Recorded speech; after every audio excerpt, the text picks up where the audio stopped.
was very much sticking to script when he fronted out cameras at the launch of his Starlink satellite service. Do you have a message to the Australian Prime Minister at all? No, we're sticking to Indonesia here. He called you an arrogant billionaire. Do you think social media companies have a social responsibility to protect children online? Eddie, he wasn't in the mood to talk about social media censorship or public safety online. Instead, Elon Musk was whisked away by security pretty quickly. Any sign of her yet? Mark, no sign of Stella Assange as of yet, but I'm told in the next 30 minutes she will be departing the East Hotel here in the heart of Canberra. Stella, one step closer to seeing Julian. How are you feeling? Beyond excited.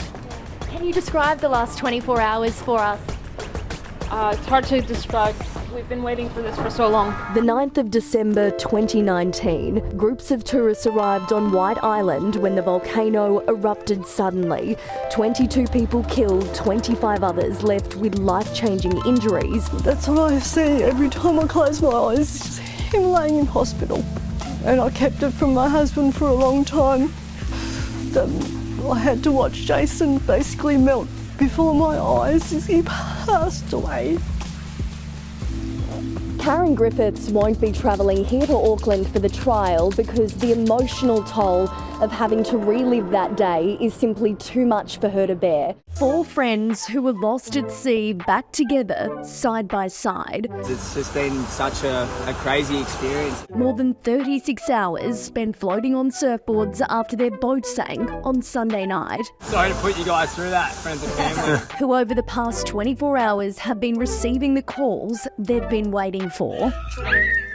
With Jordan and Will, and we were just sitting on the boards, and it was just like, shooting star, shooting star, shooting star. Crossing the Channel of Bones, Elliot Foote back on a board in Hawaii. This time not lost at sea, but voluntarily tackling one of the world's toughest paddleboarding races, the Molokai Challenge. It was the best thing ever. Like, coming off the channel and you've just done the hardest thing you've voluntarily done in your life. Doctors here in Sydney told Elliot he would have only survived another 4 hours in the water. That was his motivation to turn a near-death experience into triumph. At Westfield Bondi Junction, Saturday shopping turned to scenes of terror. Everyone's going to remain inside until we come get you. But it was already too late, with the death toll inside beginning to mount. One by one, those who'd survived were quickly taken away. They included a 9-month-old baby. That's obviously our reporter Annie Pullar, who has been at the scene for hours this afternoon. Yeah, Michael, I can just tell you I'm in touch now with a friend of that mother who has passed away in hospital. A girl that I know was working in the Mecca store. She says that he even lunged towards her, but she managed to shut the doors in the store and get all of the staff in the back of the storeroom. Let's bring in Annie Pullar, though, because she can speak police talk and understand a bit better about what that means, having sat through many of these police conferences. Yeah, Michael, I've just been speaking to a police contact who's told me that it doesn't sound like this attacker is from the local area. The 40-year-old had been living in Sydney for less than a month and was living rough between his car and a small storage shed which he rented out in March. 7 News understands police searched this Kennards facility, sharing memories of his mother in a place she'd called home for 10 years. I lost someone that was, my everything, my backbone, my president, my CEO, my mother. Pikria Darchia lived for her children and grandchildren. Now they're facing life without her. Anger is good, sadness is worse. She dedicated her life to protecting the world's most vulnerable people. We have just completed a successful top of 4 meals. Yesterday, Zomi Frankum's passion cost her her life. One of 4 international volunteers killed during an airstrike on Gaza. I was on Eye on Palestine and it's like uncover this image and it's kind of blurry, panned across, and then I saw Zomi's face and yelled. Zomi's family has told 7 News she was growing extremely anxious, crossing through Israeli checkpoints. Just hours before her death, the 43-year-old had sent a photo to her brother, smiling with fellow volunteers, saying, "We made it." Let's go live to Annie Pullar now, who is outside the church. There was quite a heated exchange when the protesters initially set up. They were chanting, "Not our king." Some of the royalists sort of fought back at them. What did they say? Well, I'm not sure what they said, but I would imagine they would have said, look, you know, bugger off, really. I'm sorry, but this is not live.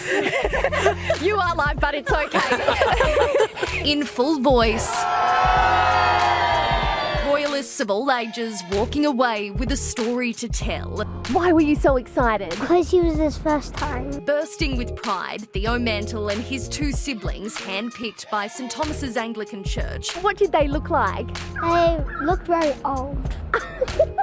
After meeting with the public, it was down to business for King Charles, championing causes close to his heart, climate change, conservation and bushfire research, top of the agenda. And at 75, how's the jet lag holding up? The flame still strong.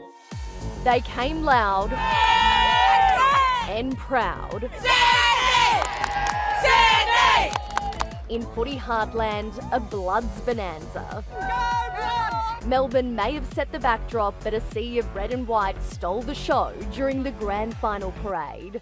Annie, how is everyone? Well, Michael, Sydney faithful are just asking what happened. Many Swannies are walking around the G as we speak, just unsure what to do with themselves. A different story for Brisbane, as you can see. Swannies came here looking for a victory, but they endured one hell of a bloodbath. Rolling back in after a nerve-wracking week. 2 years on from the 2022 disaster, this is James Mackinson's home. Basically, yeah, still just trying to pick up from the last flood. The big worry for emergency crews right now is the rain. With such swollen catchments, it would only take a few days of heavy downpours here to see river levels rise again. As you can probably see behind me, these fierce winds are continuing to whip up sea foam, almost turning it into mini tornadoes. We should probably stay away from that area because the roof is incredibly unstable, but this is what people are talking about this morning. It's all about the wind. We're still seeing gusts well over 80 kilometres an hour here. This really is disaster on display here in Eleanor. What you're looking at right now is a really large gum tree that's essentially been uprooted. Let's go live to Annie Pullar, who is out on the water for us in Hobart. At the moment, I can see Law Connect in the distance. It's about 1 to 2k behind. They're actually dealing with a broken sail due to those huge winds that they saw. So, oh my God, here we go. Law Connect is coming through. It looks like it's just about to overtake Comanche then. Law Connect have just won the Sydney Hobart race. What a spectacular comeback. Guys, you're certainly making the most of the weather, aren't you? Yeah. What have you been up to? Oh, just out here skimboarding. Well, show me some of your tricks. What have you been doing? Let's see what you got.